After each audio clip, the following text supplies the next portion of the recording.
آئیے نسخہ مختصر سا ان لوگوں کے لیے ہے کہ جو بالکل نامرد ہو چکے ہیں،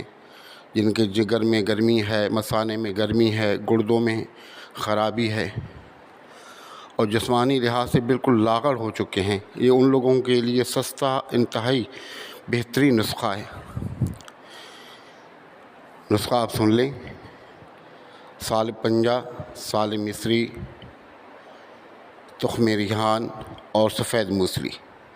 یہ ساری چیزیں ہم وزن لے لیں اور ہم وزن لے کے تمام کو آپ کوٹ لیں،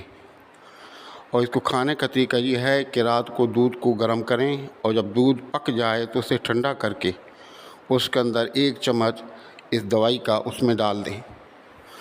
اور مکس کر لیں۔ اگر آپ کو شوگر وغیرہ نہیں ہے تو آپ اس میں تھوڑا سا میٹھا ڈال دیں اور اس کو مکس کر کے آپ اس کو